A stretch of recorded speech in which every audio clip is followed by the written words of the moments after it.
Aerated. The sun heats the surface water, but the aeration system keeps the dugout well mixed and temperatures uniform. A small supply of plant nutrients limits algae growth. The aeration system in the wind keeps the dugout well mixed. The limited amount of algae floating in the water allows the light to reach the bottom of the dugout. This encourages the growth of rooted weeds at the bottom of the dugout. The aeration system and the wind combine to maintain high concentrations of oxygen throughout the dugout. A small amount of algae dies and falls to the bottom of the dugout.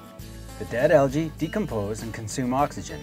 The aeration system keeps oxygen concentrations high and the dugout well mixed. Water quality remains good. Unaerated, the sun heats the surface water, which floats on the cold, deep water. This reduces the ability of the wind to mix the water at the bottom of the dugout. Conditions are suitable for algae growth. The sun continues to heat the surface water, limiting the mixing to the top few feet. The surface algae bloom becomes thick, restricting the light penetration to the top level of the dugout. Rooted weed growth is limited to the edges of the dugout. Green algae consume all of the available nitrogen, die, and fall to the bottom, where they decompose using oxygen, which is not replaced. The absence of oxygen in the water allows plant nutrients, like nitrogen and phosphorus, and metals, like iron and manganese, which are trapped in the sediment to dissolve into the water. Water quality deteriorates at the bottom. Autumn. Aerated, the water temperature cools and the algae die and fall to the bottom of the dugout. The aeration system and wind continue to maintain high concentrations of oxygen throughout the dugout. Unaerated, the surface water temperature cools and creates a uniform temperature throughout the dugout. All algae decompose and fall to the bottom, consuming oxygen at the bottom of the dugout. The uniform temperature allows the wind to mix the dugout, increasing oxygen concentrations throughout the dugout, and temporarily improves the water quality. Winter. Aerated.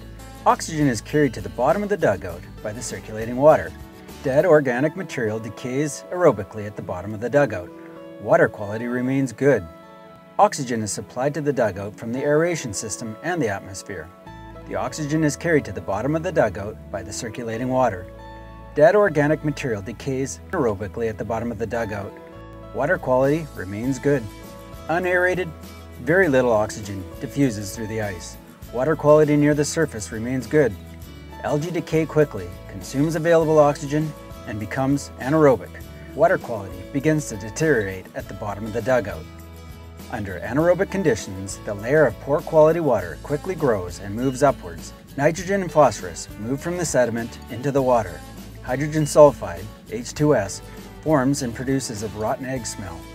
Water quality continues to deteriorate. Spring. Aerated. Dugout water becomes a constant temperature as the heat of the sun melts the ice. Oxygen diffuses into the water from the atmosphere and is carried to the bottom of the dugout by the circulating water. Nutrients remain trapped in the sediment. Unaerated. Dugout water becomes a constant temperature as the heat of the sun melts the ice. Wind blowing over the dugout surface causes the turnover of the water, mixing poor quality water throughout the dugout. Nutrients rise to the surface.